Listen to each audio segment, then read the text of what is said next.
2022년 3월 18일 인천항. 여자는 죽어가고 있었다. 인천항 제3부두 컨테이너 야적장 뒤편. 3월의 바닷바람이 시멘트 바닥 위에 웅크린 여자의 머리카락을 흩뜨렸다. 검은 코트 안쪽이 빨갛게 젖어 있었다. 칼에 찔린 것이다. 복부 오른쪽 간 부근. 이대로 두면 3시간을 넘기기 어려웠다. 여자의 이름은 한서진, 나이 32. 국가정보원 해외공작과 소속 요원이었다. 한서진은 떨리는 손으로 코트 안주머니를 더듬었다. 손끝에 딱딱한 것이 잡혔다. USB 메모리, 가로 3cm, 세로 1cm도 안 되는 조그만 금속 조각. 그러나 이 안에 들어있는 것은 대한민국 정치 지형을 송두리째 뒤흔들 수 있는 폭탄이었다. 비밀 결사. 코드네임 자정회. 국회의원 7명, 재벌 총수 3, 현직 장관 2, 전직 국정원장 1명. 이들이 2013년부터 9년간 운영해온 비밀 권력 카르텔의 전모가 이 USB 안에 담겨 있었다. 불법 정치자금 2,300억 원의 흐름, 선거 조작 지령문, 사법부 매수 내역, 그리고 2건의 정치적 암살 지시서. 한서진은 이것을 빼내기 위해 2년을 위장 침투했다. 자정회의 실세 오진태 의원의 비서로 들어가 하루하루 칼날 위를 걸었다. 그리고 오늘 드디어 마지막 파일을 복사하는 데 성공했다. 그런데 빠져나오는 길에 들켰다. 한서진은 피를 흘리면서도 전화기를 꺼냈다. 손가락이 미끄러졌다. 피가 화면을 적셨다. 3번째 시도에서 겨우 번호를 눌렀다. 신호음 3번. 여보세요. 낮고 차분한 여자 목소리가 들렸다. 한서진이 말했다. 목소리가 끊어질 듯 가늘었다. 유진아, 나야 서진이, 언니? 무슨 일이야? 목소리가 왜 그래? 들어. 시간 없어. 내가 지금 인천항 3부두에 있어. USB 하나를 보낼 거야. 제주도에 있는 엄마 집 화분, 난초 화분 밑에 숨길 거야. 아니, 못 가겠다, 유진아. 너한테 보낼게. 택배로. 며칠 걸리겠지만 이걸 열어보지 마. 절대로. 그리고 아무한테도 말하지 마. 만약 내가 일주일 안에 연락 못하면 그때 강혁이라는 사람을 찾아가. 합정동에 탐정사무소 하는 사람이야. 그 사람한테만 줘. 언니, 무슨 소리야? 강혁이 누군데? 설명할 시간 없어. 유진아, 약속해. 열어보지 마. 이것 때문에 사람이 죽어. 내가 이미 죽을지도 몰라. 전화가 끊겼다. 김유진은 핸드폰을 들고 서 있었다. 30살, 프리랜서 번역가, 서진 언니와는 대학 선후배 사이였다. 핸드폰 화면 위로 손가락이 하얗게 질려 있었다. 사흘 뒤 택배가 도착했다. 그리고 한서진은 사라졌다. 2022년 3월 25일. 강혁은 사무소 50층 통유리 창 앞에 서서 한강을 내려다보고 있었다. 오후 4시. 3월 말의 서울은 아직 찬 기운이 남아 있었지만 햇살은 이미 봄이었다. 유리 너머로 마포대교 위의 차량 행렬이 점처럼 움직였다. 테이블 위에는 아메리카노가 식어가고 있었다. 강혁은 커피를 마시며 생각에 잠겨 있었다. 아무 의뢰도 없는 하루. 이런 날이 열흘째 계속되고 있었다. 사무소 안쪽에서 딸깍 소리가 나며 문이 열렸다. 이에나가 태블릿을 들고 들어왔다. 둥근 안경 너머에 눈이 또렷했다. 머리를 단정하게 하나로 묶고 하늘색 블라우스에 감색 슬랙스, 한 손에는 언제나처럼 주먹밥 하나가 들려 있었다. 탐정님, 오늘도 잠깐 간식 먹으면서 보고할게요. 저혈당 오면 안 되니까. 강혁이 살짝 웃었다. 애나 씨, 점심 제대로 먹었잖아. 김치찌개에 밥 2공기. 탐정님은 제 혈당 사정을 모르시니까요. 이에나가 진지한 표정으로 주먹밥을 한 입 베어 물고는 태블릿을 들어보였다. 의뢰 하나 들어왔어요. 좀 이상한 건인데. 이상하다? 네. 오늘 아침 8시에 메일이 왔는데요. 보낸 사람 이름이 김유진, 30살, 프리랜서 번역가. 내용이요. 비밀을 담은 물건을 맡고 있는데 이것 때문에 누군가가 저를 쫓고 있습니다. 제 친구가 사라졌습니다. 도와주세요. 이게 전부예요. 강혁이 고개를 돌렸다. 검게 그을린 얼굴에 짧게 깎은 머리, 왼쪽 눈썹을 가로지르는 옅은 흉터가 형광등 불빛에 드러났다. 처음 보는 사람들은 은퇴한 권투 선수로 오해하곤 했다. 친구가 사라졌다. 비밀을 담은 물건. 강혁이 중얼거렸다. 연락처는? 전화번호 남겨놨어요. 바로 연락할까요? 만나자고 해. 오늘. 여기로. 이에나가 고개를 끄덕이며 나갔다. 문이 닫힌 뒤 강혁은 다시 창밖을 바라보았다. 한강 위로 갈매기 한 마리가 날아갔다. 형사 시절에 감히 등골을 타고 올라왔다. 16년간 강력계에서 뒹군 몸이 말하고 있었다. 이건 단순한 실종 사건이 아니다. 같은 날 오후 6시 김유진은 겁에 질려 있었다. 50층 엘리베이터에서 내린 그녀는 로비의 럭셔리한 인테리어를 보고도 아무런 반응을 보이지 못했다. 얼굴이 창백했고 왼쪽 손목을 오른손으로 꼭 쥐고 있었다. 흰색 패딩 재킷 주머니가 부풀어 있었다. 뭔가 들어 있었다. 이에나가 그녀를 안내해 응접실 소파에 앉혔다. 따뜻한 차를 내왔다. 김유진은 차를 받아들었지만 마시지 않았다. 강혁이 맞은편에 앉았다. 다리를 꼬지 않고 상체를 약간 앞으로 기울였다. 형사 시절 증인을 대할 때의 자세, 위압감을 주지 않되 관심을 보여주는 각도.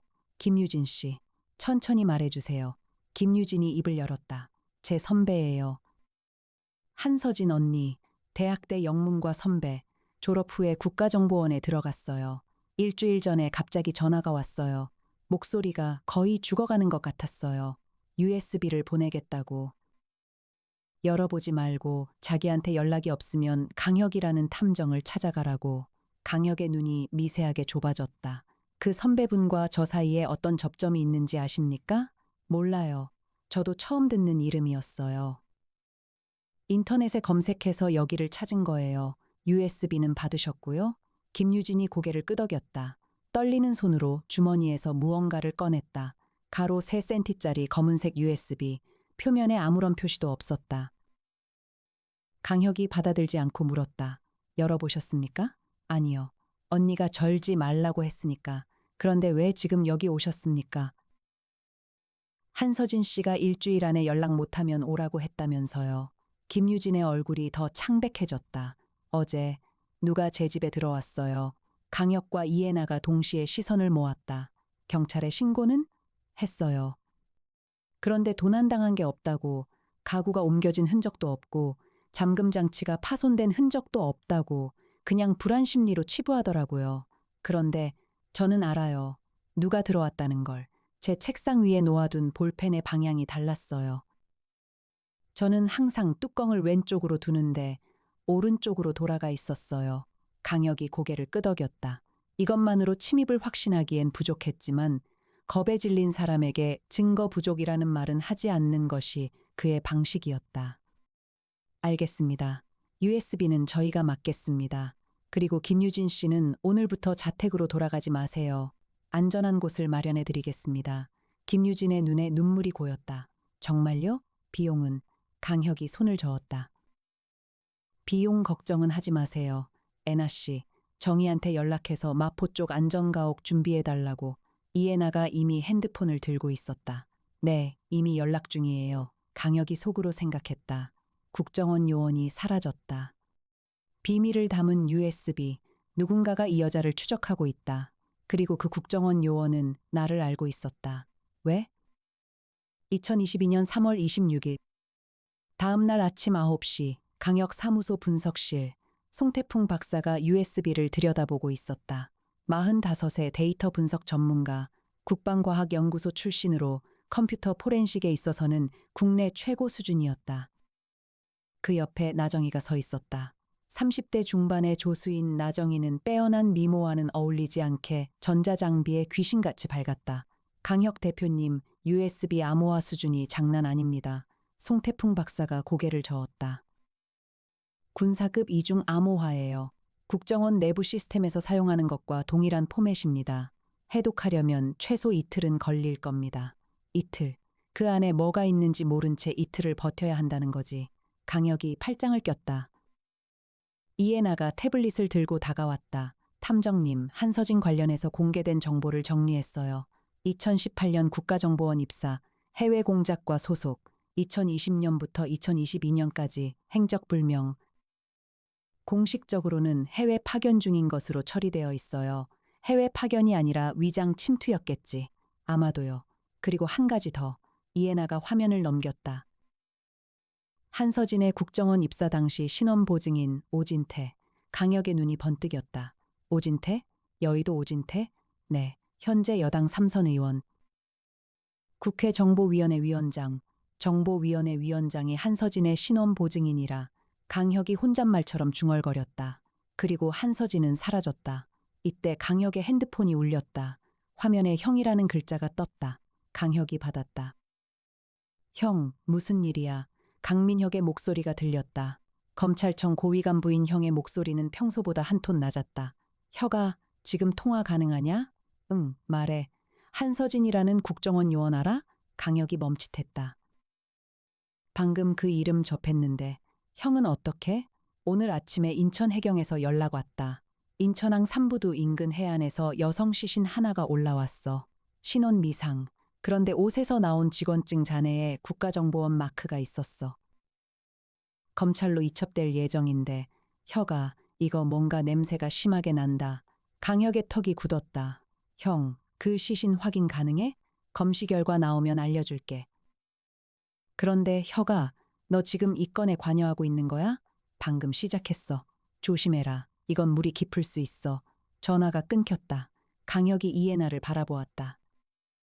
이해나는 이미 통화 내용의 심각성을 표정에서 읽어낸 듯했다. 둥근 안경 너머의 눈이 날카로워져 있었다. 한서진 씨, 죽은 거예요? 아직 확인 안 됐어. 그런데 가능성이 높아. 이해나가 주먹밥을 내려놓았다. 입맛을 잃은 게 아니라 지금부터는 두 손이 다 필요하다는 뜻이었다. 태풍 박사님, USB 해독 최대한 당겨주세요. 이해나가 분석실을 향해 말했다. 송태풍 박사가 손을 들어 보였다. 알겠습니다. 24시간 안에 해보겠습니다. 강혁이 재킷을 집어들었다. 애나 씨, 나랑 같이 나가자. 인천항에 가봐야겠어. 차 뭘로 뺄까요? 검은 거, 빠른 거. 네. 이해나가 벌써 키를 꺼내 들고 있었다. 강혁보다 항상 한 발 빨랐다. 인천항 같은 날 오전 11시. 인천항 삼부두는 컨테이너 수천 개가 거대한 미로처럼 쌓여 있는 곳이었다. 바닷바람이 차가웠다. 이해나가 능숙하게 검은색 고급 승용차를 해안도로에 세웠다. 강혁은 차에서 내리자마자 주위를 훑었다. 형사 시절의 버릇. 있는 것, 없는 것, 어색한 것. 순서대로 있는 것 경찰 통제선, 감식 차량 한 대. 형사 2명이 해안가에서 뭔가를 보고 있었다. 없는 것, 국정원 차량. 자기네 요원이 죽었을 수 있는데 현장에 아무도 없다. 어색한 것, 통제선 밖에 검은색 승합차 한 대가 서 있었다. 엔진이 켜져 있었고 선팅이 아주 짙었다. 번호판이 외교 번호판이었다. 애나 씨, 저 검은 승합차 번호판 찍어도 이미 찍었어요. 이애나가 핸드폰을 들어 보였다. 강혁이 통제선으로 다가갔다. 형사 한 명이 고개를 들었다. 40대 초반, 인천 남동경찰서 강력팀 소속 같았다. 여긴 민간인 출입 금지입니다. 강혁이 지갑에서 탐정업 허가증을 꺼내 보였다. 강혁 탐정사무소입니다. 실종자 수사 관련해서 협조를 구하고 싶은데요. 형사의 눈이 좁아졌다. 탐정? 누가 의뢰를? 그건 고객 비밀이라서요. 시신 신원 확인됐습니까? 그것도 수사 비밀인데요. 형사가 팔짱을 꼈다. 이때 이해나가 다가왔다. 매끈한 미소를 지으며 명함을 내밀었다. 안녕하세요. 이해나입니다. 혹시 인천 남동서 강력 이성호 팀장님 아시나요? 저번에 시료 분석 건으로 같이 일한 적 있어서요. 형사의 표정이 바뀌었다. 이성호 팀장님 아세요? 아, 그분 법화학 자문 받은 게 국과수 분석관이셨어요? 네, 전 국과수 법화학과에 있었어요. 이해나의 사교성이 빛을 발하는 순간이었다. 결국 형사는 몇 가지 정보를 흘려줬다. 시신은 여성, 30대 초반 추정. 복부에 자상, 찌른 상처 하나, 사망 추정 시간은 일주일 전후. 신원은 미확인이나 옷에서 나온 카드 잔해에 국정원 관련 표시가 있어 상급기관으로 이첩 예정이라고 했다. 차로 돌아온 뒤 강혁이 말했다. 한서진이야. 전화한 게 일주일 전이고 시신 발견이 오늘이고 사망 추정이 일주일 전. 맞아. 이해나가 고개를 끄덕였다. 그러면 한서진 씨는 USB를 보낸 직후에 죽은 거예요. 아니, 이미 치명상을 입은 상태에서 전화한 거고. 그래, 죽어가면서 USB를 김유진한테 보냈어. 그리고 마지막으로 내 이름을 남겼어. 강혁이 창밖을 보았다. 문제는 왜 나한테인가야? 한서진 씨랑 접점이 없으세요? 강혁이 기억을 더듬었다. 한서진. 어디서 들은 이름인가? 2020년 갑자기 강혁이 말했다. 형사 마지막 해. 마포 쪽에서 실종 사건 하나 맡았는데 의뢰인 이름이 한도경이었어. 한도경? 한서진 아버지야. 당시 딸이 갑자기 연락이 끊겼다고 실종 신고했는데 국정원 쪽에서 압력이 와서 수사가 중단됐어. 해외 파견 중이라고. 내가 그때 한도경 씨한테 약속했어. 나중에라도 딸 소식을 알게 되면 꼭 연락해달라고 명함을 줬지. 이해나가 알겠다는 표정을 지었다. 한서진 씨가 아버지한테서 탐정님 이름을 들은 거군요. 아마 그렇겠지. 국정원 내부에서는 아무도 믿을 수 없으니까 바깥에서 믿을 수 있는 사람을 찾은 거야. 강혁이 시동을 걸라는 눈짓을 했다. 이해나가 핸들을 잡았다. 어디로요? 사무소로 돌아가. 형한테 전화해야 돼. 같은 날 오후 3시. 사무소로 돌아온 강혁은 곧바로 강민혁에게 전화했다. 형, 나야. 시신 한서진 맞는 것 같아. 아직 공식 확인은 안 됐지만 나도 그렇게 보고 있어. 강민혁의 목소리가 무거웠다. 혁아, 한 가지 더 알려줄 게 있다. 오늘 아침에 검찰 내부에서 이상한 움직임이 있었어. 뭔데?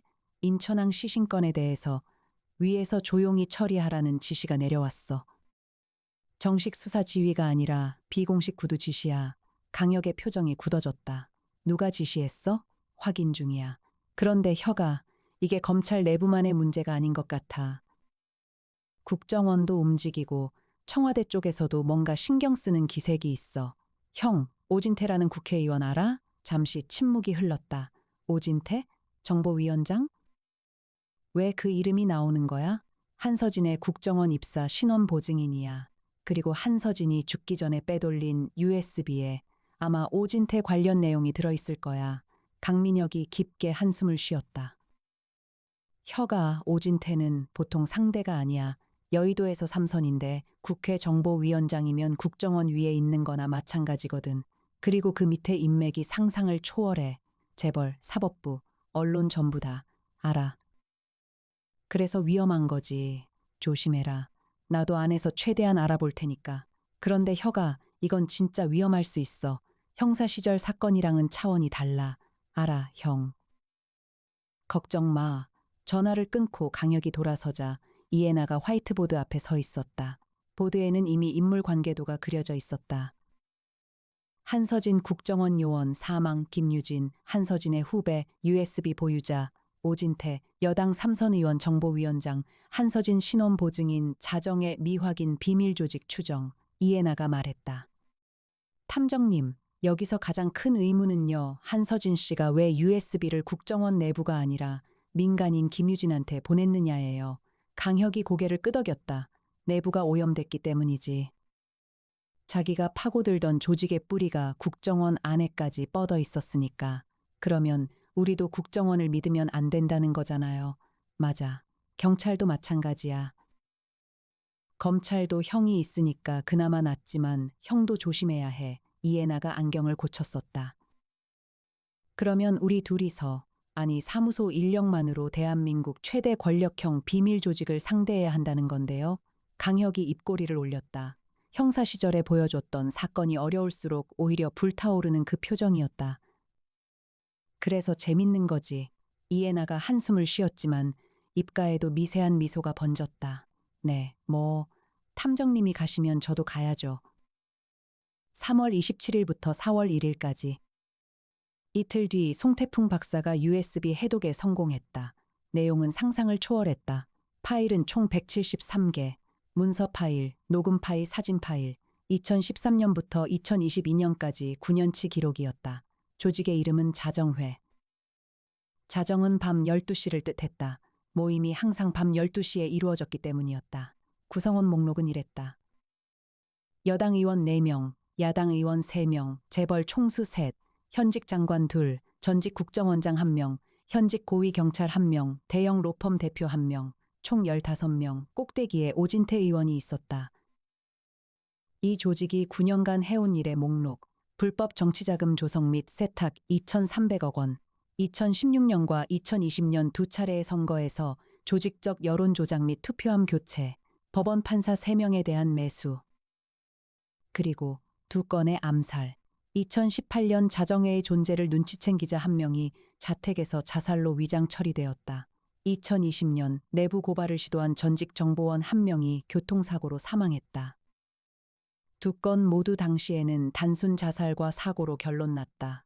그러나 USB 안에는 이 두 건에 대한 지시 문건과 실행 보고서가 들어 있었다. 강혁은 파일을 전부 읽는데 8시간이 걸렸다. 이해나도 옆에서 함께 읽었다. 새벽 4시 두 사람은 회의실에 마주 앉았다. 이해나의 얼굴이 굳어 있었다. 평소에 차분함이 유지되고 있었지만 안경 너머 눈동자가 미세하게 떨리고 있었다. 탐정님. 이건 나라가 흔들릴 정도의 내용이에요. 알아. 이걸 그냥 공개하면 어떻게 되죠? 혼란이 와. 그리고 자정회 측에서 즉각 조작이라고 반박할 거야. USB의 출처를 공격하겠지. 한서진이 죽었으니까 원본 증언자가 없어. 그러면 증거를 보강해야 해. USB의 내용을 현실에서 뒷받침할 물증을 찾아야 돼. 그리고 자정회의 현재 활동을 실시간으로 잡아야 해. 그래야 과거의 조작이 아니라 현재 진행형 범죄로 입증할 수 있어. 이해나가 고개를 끄덕였다. 그러면 가장 약한 고리부터 찾아야겠네요. 강혁이 화이트보드의 인물 관계도를 바라보았다. 15명의 이름 중 하나에 빨간 동그라미를 그렸다. 장세원, 대형 로펌 세원 대표, 법조 쪽 연결고리야. 이 사람이 자정회의 돈 세탁을 담당한 것으로 보여. 로펌이라서 합법과 불법의 경계를 자유자재로 넘나들 수 있으니까.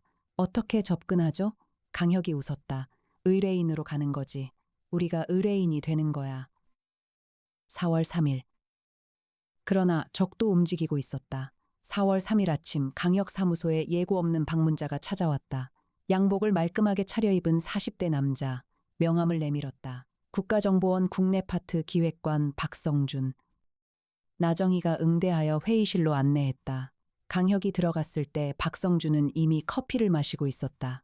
강혁 대표님, 갑자기 찾아와서 죄송합니다. 박성준의 미소가 매끈했다. 무슨 용건이신지 단도직입적으로 말씀드릴게요. 한서진 요원의 건 저희가 알고 있습니다. 그리고 김유진 씨라는 분이 대표님을 찾아온 것도요. 강혁의 표정이 변하지 않았다. 그러나 속으로는 빠르게 계산하고 있었다. 김유진이 여기 온 건 이틀 전. 그새 이미 알고 있다는 건 이 사무소가 감시당하고 있거나 김유진이 미행당하고 있었다는 뜻이다. 그래서요? USB를 넘겨주시면 좋겠습니다. 이건 국가안보 사안이에요. 민간인이 개입하면 위험합니다. 강혁이 팔짱을 꼈다. 그 USB를 빼돌린 한서진 요원은 당신네 동료 아닌가요? 동료가 죽었는데 USB 회수가 먼저예요? 박성준의 미소가 한순간 굳었다가 다시 풀렸다. 한서진 요원의 사망은 유감이지만 지금 중요한 건 그 자료의 보안이에요. 잘못된 손에 들어가면 나라가 위험해질 수 있습니다. 잘못된 손이라 그게 누구 손인데요? 대표님 같은 분의 손도 포함됩니다. 강혁이 천천히 일어섰다. 185cm의 다부진 체격이 박성준을 내려다보았다. 기획관님, 한 가지만 물어볼게요. 한서진 요원이 왜 죽었는지 알아요? 박성준이 대답하지 않았다. 한서진은 자정회를 파고들었어요. 그리고 죽었어요. 당신네 내부에서 누가 한서진을 팔았는지 당신은 알고 있어요? 박성준이 자리에서 일어났다. 미소가 사라져 있었다. 강 대표님, 호의로 왔습니다. 다음에는 호의가 아닐 수 있어요. 명함을 테이블 위에 놓고 나갔다. 박성준이 나간 뒤 이해나가 들어왔다. 다 들었어요. 감시 카메라에 다 녹화됐고요. 그리고 이제 확실해졌어. 강혁이 말했다. 뭐가요? 국정원 안에 자정회 사람이 있다는 거. 저 박성준이라는 놈이 자정회 쪽인지 아닌지는 모르겠지만 한서진이 죽은 지 일주일밖에 안 됐는데 수사도 아니고 USB 회수부터 하러 온다? 이건 조직보호야. 한서진이 빼돌린 걸 덮으려는 거야. 이해나가 안경을 고쳤었다. 그러면 우리한테 시간이 얼마 없다는 뜻이에요. 맞아. 서두르자. 4월 5일부터 12일. 일주일간 강혁과 이해나는 자정회의 약한 고리를 파고들었다. 강혁은 장세원 로펌에 가짜 의뢰를 넣었다. 해외 부동산 투자 자문이라는 명목으로 200억 규모의 의뢰를 미끼로 던지자 장세원이 직접 나왔다. 강혁의 재산 규모를 확인한 뒤였다. 그 사이 이해나는 다른 방향으로 움직였다. USB에 있던 금융거래 내역을 추적하여 자정회의 자금이 세탁되는 경로를 하나하나 풀어갔다. 파나마의 페이퍼 컴퍼니, 홍콩의 유령 계좌, 그리고 최종적으로 국내 대형은행의 특수 계좌로 회귀하는 구조. 이 분석을 위해 이해나는 사무소의 첨단 분석 장비를 풀가동시켰고 송태풍 박사와 밤을 새우며 데이터를 정리했다. 4월 12일 드디어 결정적 증거가 잡혔다. 장세원이 강혁에게 보낸 투자 제안서에 자정회의 자금 세탁에 사용된 것과 동일한 페이퍼 컴퍼니 이름이 등장한 것이다. 장세원은 자기가 범죄 조직의 돈 세탁 창구라는 사실을 모르고 같은 구조를 합법적 투자자인 강혁에게도 제안한 것이다. 잡았다. 강혁이 말했다. 그러나 기쁨은 오래가지 않았다. 그날 밤 10시. 김유진을 숨겨둔 안전가옥에서 비상 연락이 왔다. 대표님, 김유진 씨가 없어졌어요. 나정희의 다급한 목소리였다. 뭐라고? 화장실 갔다 온다고 하더니 창문으로 나간 것 같아요. 3층인데 밑에 나무가 있어서 뛰어내릴 수 있는 구조예요. CCTV는 확인 중인데 김유진 씨가 나가기 전에 누군가한테 전화를 받은 것 같아요. 강혁의 이가 맞물렸다. 누가 김유진한테 전화를 건 거야. 이해나가 바로 김유진의 통화 기록 추적에 들어갔다. 그러나 발신 번호는 일회용 선불폰이었다. 추적 불가. 강혁이 생각했다. 김유진이 자발적으로 나갔다. 누군가의 전화를 받고. 무슨 말을 들었기에? 협박인가? 아니면 유인인가? 애나 씨, 김유진 핸드폰 위치 추적 가능해? 잠깐만요. 이해나가 손가락을 날렸다. GPS 켜져 있어요. 위치 여의도. 국회의사당 인근. 여의도? 강혁이 벌떡 일어났다. 가시는 거예요? 당연하지. 차 빼. 이해나가 키를 잡고 뛰었다. 60초 만에 지하 주차장에 검은 승용차가 시동을 걸었다. 이해나의 운전 실력은 전직 경호원급이었다. 합정동에서 여의도까지 야간 도로로 9분. 같은 날 밤 11시. 여의도 국회의사당 뒤편, 한적한 도로, 가로등이 드문드문 서 있는 길이었다. 김유진의 핸드폰 위치는 이 근처에서 멈춰 있었다. 강혁이 차에서 내렸다. 주위를 살폈다. 있는 것, 가로등, 나무, 인도. 없는 것, 사람, 차량, 소음. 어색한 것, 300m 전방에 검은 승합차 한 대가 서 있었다. 불이 꺼져 있었다. 저 차. 강혁이 속삭였다. 인천항에서 봤던 거랑 같은 종류예요. 이해나가 말했다. 외교 번호판은 아니지만 강혁이 재킷 안쪽을 확인했다. 호신용 장비, 자신의 몸이 곧 무기이기도 했지만 준비는 항상 필요했다. 나 혼자 가볼게. 애나 씨는 차에서 대기하고 뭔가 잘못되면 바로 형한테 연락해. 싫어요. 이해나가 단호하게 말했다. 혼자 보내면 안 돼요. 같이 가요. 강혁이 이해나를 바라보았다. 둥근 안경 너머의 눈이 흔들리지 않았다. 알겠어. 그 대신 내 뒤에서. 두 사람은 어둠 속을 걸었다. 발소리를 죽이고 강혁은 골목과 차량 사이의 공간을 본능적으로 읽어냈다. 형사 시절 추격전에서 연마한 공간 감각이었다. 승합차에 가까이 갔을 때 차 뒤에서 소리가 들렸다. 여자의 흐느끼는 소리. 강혁이 모서리를 돌았다. 김유진이 바닥에 주저앉아 울고 있었다. 무릎을 감싸 안고 온몸을 떨면서. 그 옆에 남자 한 명이 쓰러져 있었다. 40대, 양복, 머리에서 피가 흘러나와 보도블록을 적시고 있었다. 김유진 씨, 강혁이 뛰어갔다. 김유진이 고개를 들었다. 눈물 범벅인 얼굴. 제가 한 게 아니에요. 오라고 해서 왔는데 이 사람이 쓰러져 있었어요. 이미 이렇게. 이해나가 쓰러진 남자의 목에 손을 댔다. 맥박을 확인했다. 살아있어요. 심하게 다쳤지만 살아있어요. 강혁이 남자의 얼굴을 확인했다. 모르는 얼굴이었다. 그러나 양복 안주머니에서 지갑을 꺼내 열자 국회 출입증이 나왔다. 윤기철, 오진태 의원실 보좌관. 강혁의 눈이 좁아졌다. 오진태의 보좌관이 김유진을 불러냈다. 그리고 누군가가 이 보좌관을 습격했다. 김유진이 도착했을 때는 이미 쓰러진 뒤였다. 이것은 함정이다. 김유진을 범인으로 만들려는 공작이다. 애나 씨, 경찰 부르지 마. 형한테 먼저 연락해. 네, 이해나가 이미 핸드폰을 들고 있었다. 강혁이 김유진의 어깨를 잡았다. 김유진 씨, 정신 차려요. 여기 누가 오라고 했어요?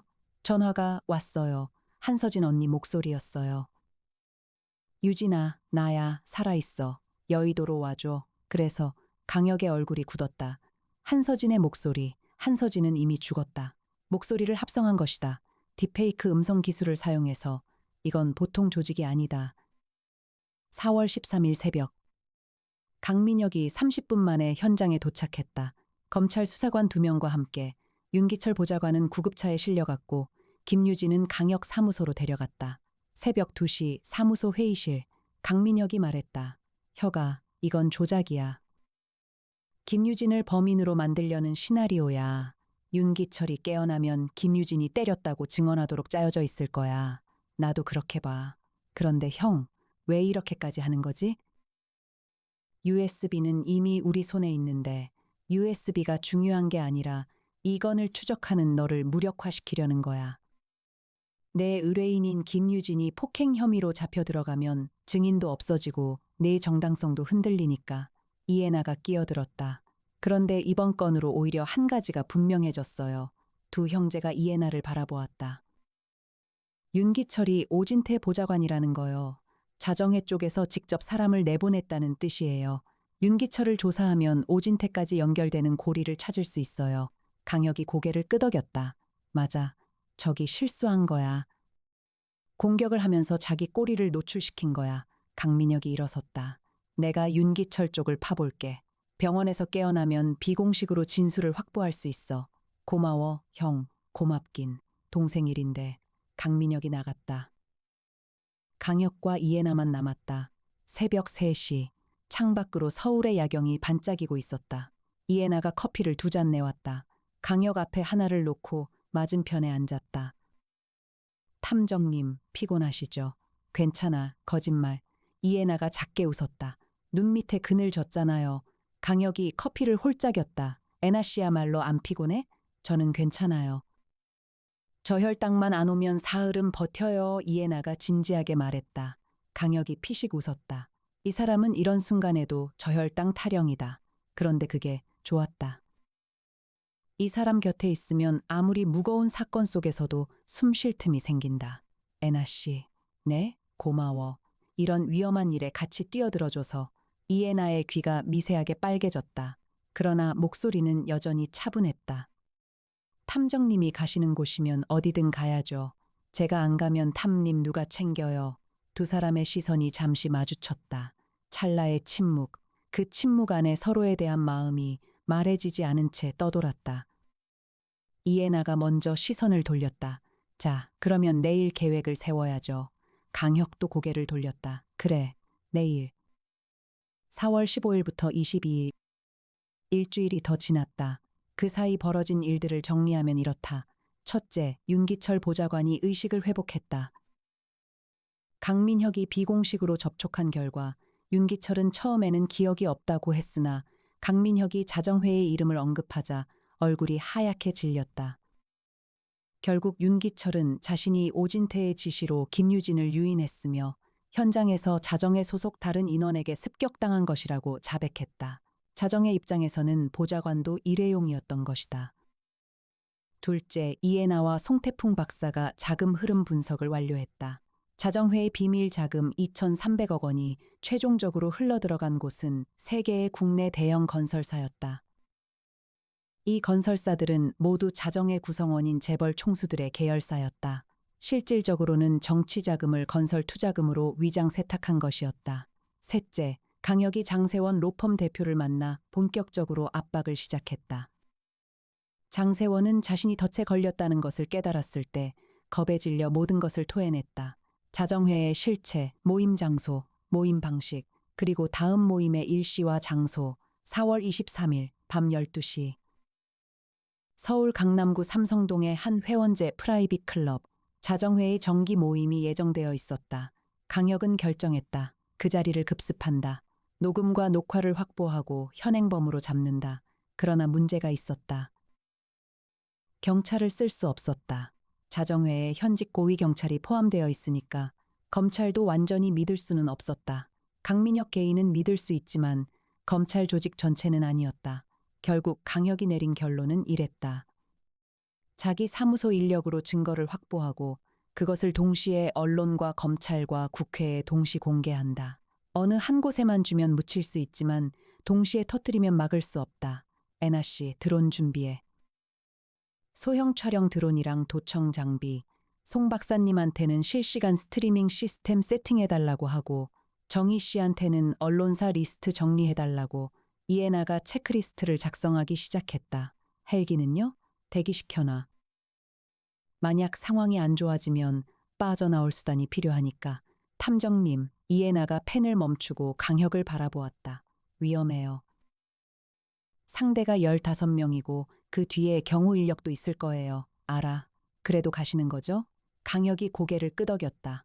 한서진이 목숨을 걸고 빼낸 거야. 이걸 그냥 묻어두면 그 사람 죽음이 헛된 거잖아. 이에나가 한참 강혁을 바라보았다. 그리고 말했다. 네. 그러면 저도 가요. 위험하다니까.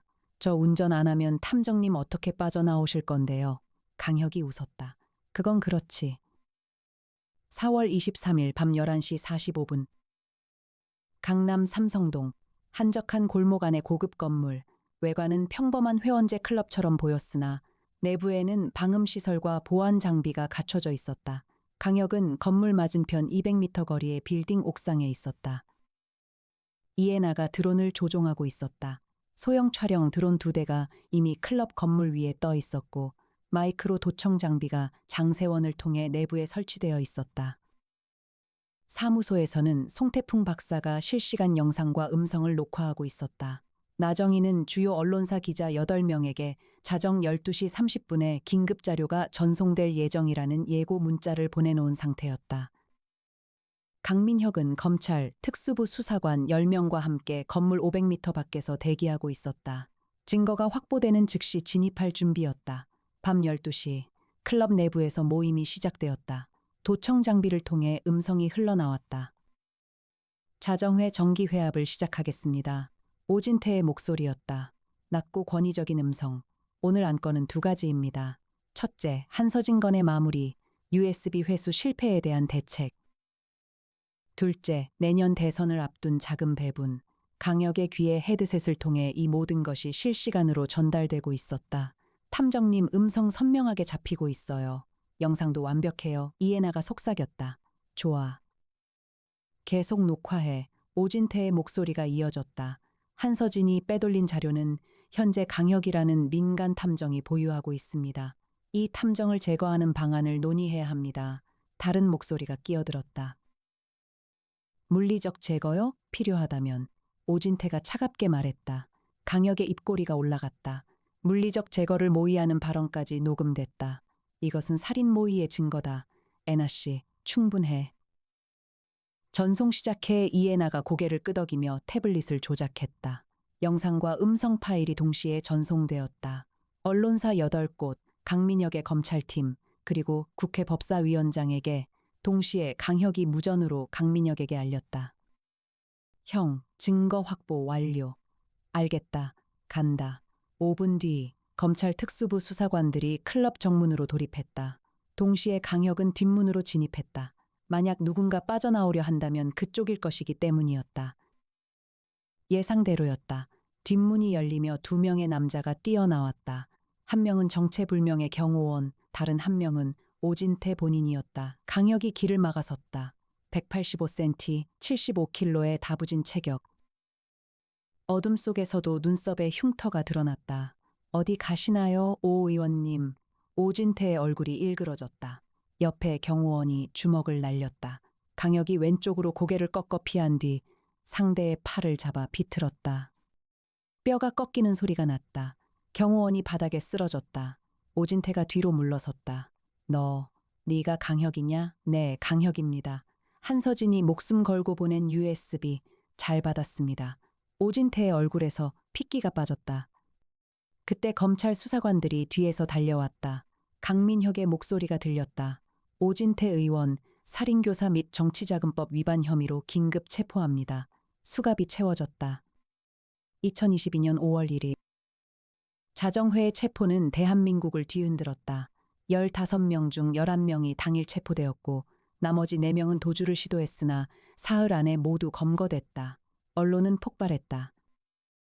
대한민국 건국 이래 최대 규모의 비밀 권력 카르텔 적발, 모든 뉴스에 첫머리를 자정에 관련 보도가 장식했다. USB의 내용이 공개되면서 2018년의 자살 사건과 2020년의 교통사고가 재수사에 들어갔다. 한서진의 시신은 공식적으로 신원이 확인되었고 국가유공자로 추서되었다. 그녀의 아버지 한도경은 딸의 장례식에서 강혁의 손을 잡고 한참을 울었다. 김유진은 안전하게 일상으로 돌아갔다. 그녀는 강혁에게 감사 인사를 하면서 말했다. 서진 언니가 맞는 사람을 골랐어요. 5월 1일 오후 3시 강혁 사무소 50층 통유리 창으로 봄 햇살이 쏟아지고 있었다. 한강 위로 유람선이 지나갔다. 서울은 아무 일도 없었다는 듯 봄을 맞고 있었다. 강혁이 창가에 서서 아메리카노를 마시고 있었다. 이에나가 태블릿을 들고 다가왔다. 탐정님, 새 의뢰 들어왔어요. 뭔데? 실종 사건이요. 17살 여고생이 3일 전에 학교 안 갔대요. 부모님이 경찰에 신고했는데 진전이 없다고. 강혁이 고개를 돌렸다. 형사 시절 한 가족의 평생이 단 하룻밤 만에 사라지는 잔인한 진실을 가장 견디기 힘들어했던 그 마음이 다시 올라왔다. 바다, 이에나가 미소 지었다. 주먹밥 드시면서 보실래요? 방금 만들었거든요. 또 저혈당? 아니요. 탐정님이 아침 안 드셨길래. 강혁이 이에나를 바라보았다. 둥근 안경 너머의 눈이 부드러웠다. 단정하게 묶은 머리, 하늘색 블라우스. 이 사람은 항상 강혁보다 한 발 빠르게 움직이면서 정작 자기 마음은 한 발 뒤에 숨기고 있었다. 고마워, 애나 씨. 이에나의 귀가 다시 빨개졌다. 별 말씀을요. 먹으면서 일해요. 두 사람은 나란히 테이블에 앉았다. 창밖으로 봄바람이 불었다. 한강 위에서 갈매기가 울었다. 세상에는 무언가를 잃고 무너진 사람들이 너무나 많다. 비록 억만장자일지라도 강혁은 그들의 뒤를 끝까지 따라가 주고 지켜줄 것이다. 옆에는 항상 이에나가 있을 것이다. 한 발 빠르게 움직이면서 한 발 뒤에 마음을 숨기면서 다음 사건이 기다리고 있었다.